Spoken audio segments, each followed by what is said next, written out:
Karong adlaw mga kabisaya, on the way kita sa Malaybalay Bukidnon para makigtigom sa selebrasyon sa Kaamulan Festival. Kabalo ba mo mga kabisaya nga isa sa higanting kasaulugan ang Kaamulan sa lalawigan sa Bukidnon.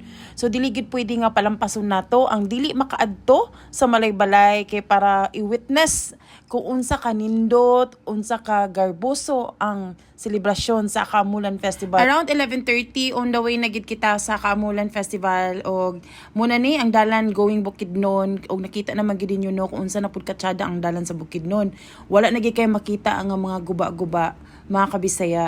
Og abi ba nyo mga kabisaya, it's been a while na gyud nga wala ko nakaani sa Kaamulan. I think mga 18 years ago na ata, kay last na ko ani dinhi katupang during sa akong college days. So, imagine niyo unsa na akong edad karon og I hope ako nakabalik og I'm very excited. Ang regular nga dagan gid nato diri from CDO to Malaybalay Bukidnon mga kabisaya is 2 hours, pero kung depende na lang gid na kung sa kakusog yung dagan, but since kay di magkita anad sa magsakay og motor mo nang kailangan gid 2 hours gid ta. Dili kita pwede nga magpa 1.5 hour kay gino ko atong kabuhi. Pagabot nato sa syudad sa Malaybalay mga kabisaya, grabe na gid kagutom og nalabyan nato ning Shade Inanag nga grabe ka amazing no kay naslay only ice cream nga tag 50 pesos, napagistay halo-halo nga 30 pesos og naslay mga chicken barbecue nga only rice nga as low as 77 pesos nga only rice pagyod.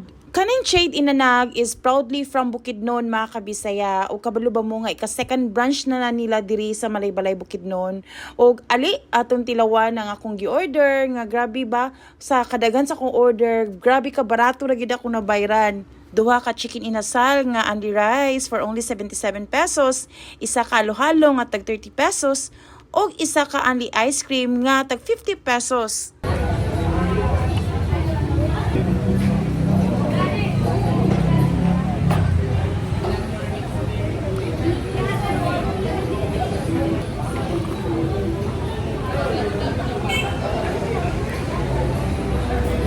Grabe kasulit ang 30 pesos guys. Siya ice cream.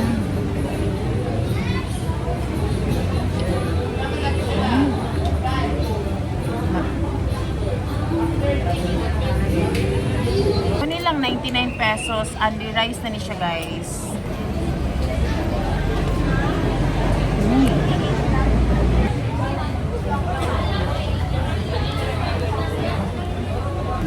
Muna lang ice cream na 50 pesos only, tapos ali na siya guys. Ali ato i-try.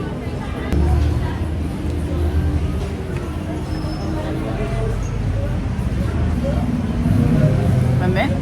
Mami ang ube.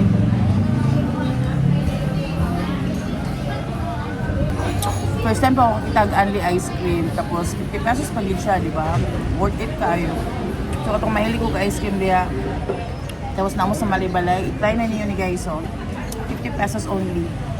Grabe ka worth it mga kabisaya for a very affordable price. So kung naamo diri sa Malaybalay City, i-try na ninyo ning Shade Inanag kay for sure maganahan gid kay mo no, at the same time malamian mo of course. Og dili mo mawala diri kay makita ra ninyo sila diri sa may Mandawi Arcade og front lang gid sila sa Mr. DIY. Nagit sila mismo sa city sa Malaybalay. After na to pagkaon sa Shade Inanag mga kabisaya, on the way na kita sa Kaamulan grounds diri sa Malaybalay City. Og ali no kay diri pa lang makita na gid nato kung unsa ka bibo dinhi mga kabisaya.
Kani inyong nakita tanan mga kabisaya, mao pala ning naa sa gawas diri sa Kaamulan Grounds og wala pay labot ang nasa sulod. Kung unsa kanindot ang sa gawas, mas ma-amaze gid mo sa sulod mga kabisaya kay grabe ang mga pagkaon, sus Ginoo ko, ang grabe gyud din. Maginahan pa ka kay barato ra pagid kayo, so afford pagid kay nato, di ba? Og diri ko mas na-amaze gid kayo sa kong entire nga trip nako diri sa Kaamulan kay syempre first time pa ko nakita og ang food truck nga napagi second floor. Grabe mga kabisaya, og mo nila mga gipambaligya tanan.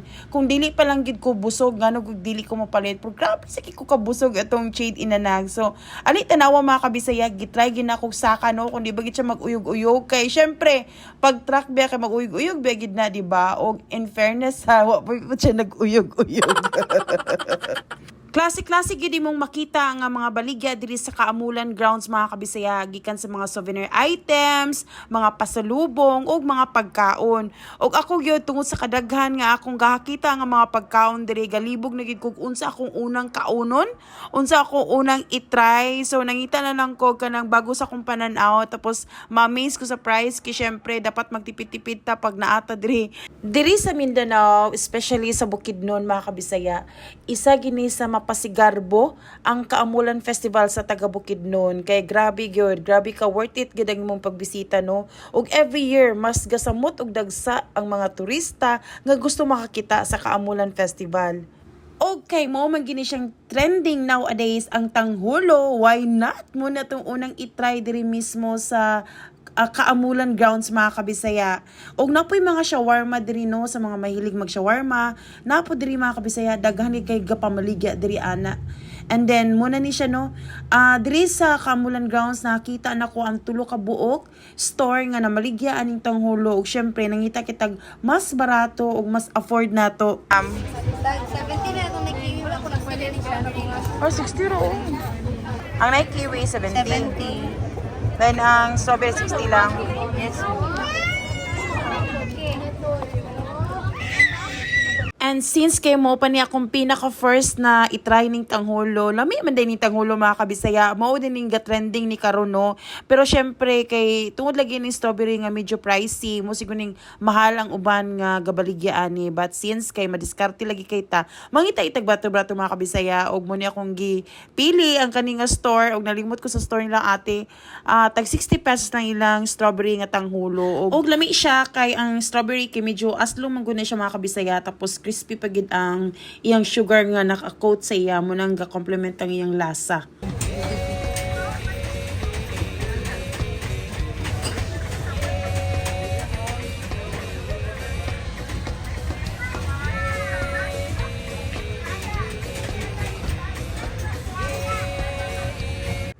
Finally mga kabisaya, nakita na gid nako ang Mang Raul Binaki diri sa Kaamulan Ground og isa gini sa akong gilook forward nga makatilaw ko diri sa Malaybalay. Og kabalo ba mo nga na-feature na ning Mang Raul Binaki sa Jessica So sa GMA? First time gid ko nakita sa laing-laing flavor sa binaki ni Mang Raul. I-try na to ang cheese binaki.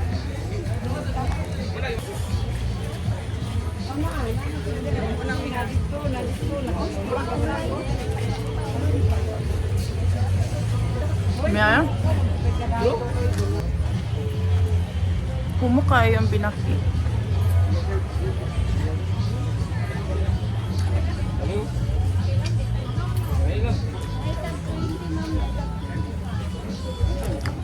Lamigid siya. Grabe kalami ug kahumok sa binaki mga kabisaya, no wonder na feature gid siya sa Jessica Soho. Kung gusto niyo makatilaw aning lamian nga binaki ni Mang Raul, anhin na mo diri sa Kaamulan Ground mga kabisaya kay for sure gyud maganahan gid mo ani. And aside sa cheese binaki nga akong gitilawan mga kabisaya, napos la strawberry ug chocolate nga binaki.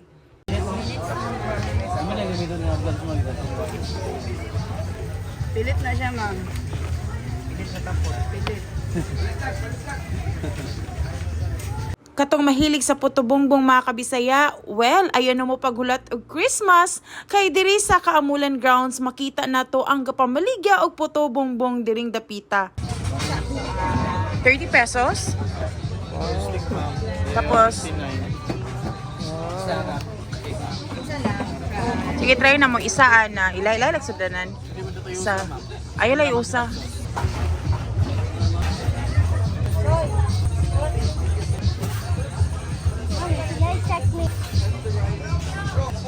Arama. Tapos tigil sa Fish cake. So hot. Very hot.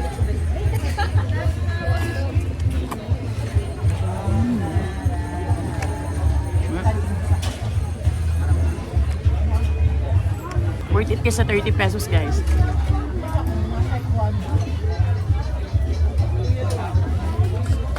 Tteokbokki. 59 pesos.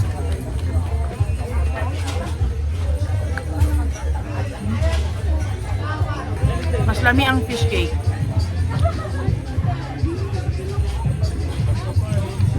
$59.30. Mas lamian ko sa fish cake. Ilang sisig?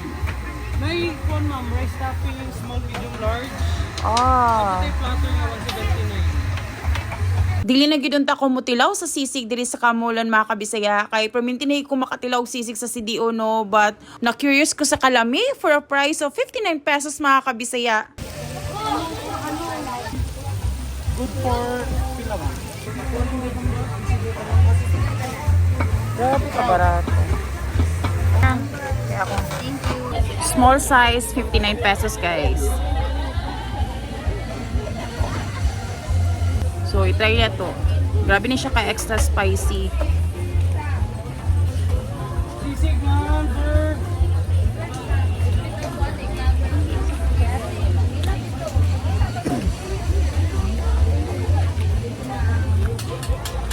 Alang yun. Spicy kay.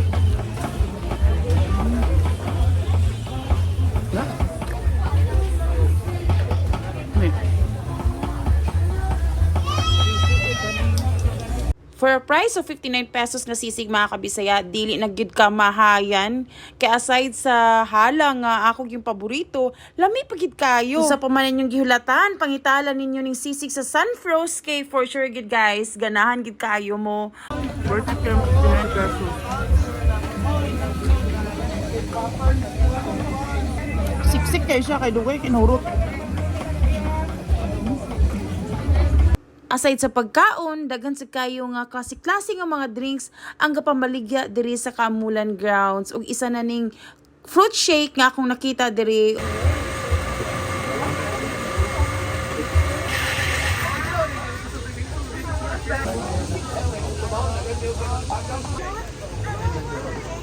Shake ma.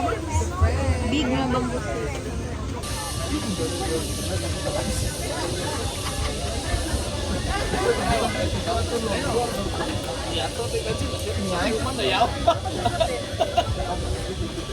Lami kayo. Grabe ka satisfying.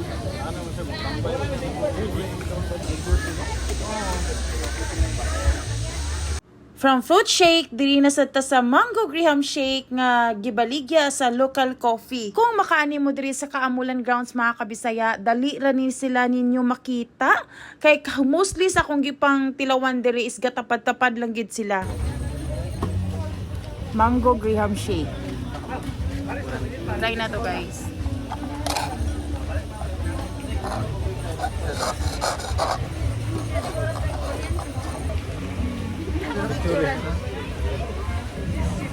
Ate.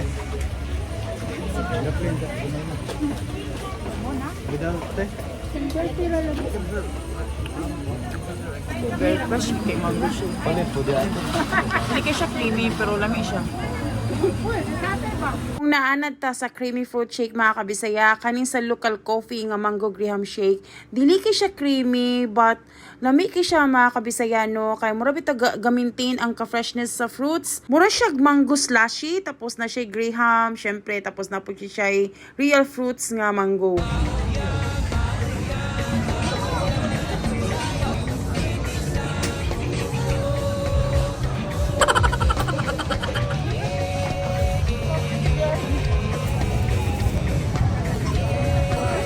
ma'am? 750 tanan na.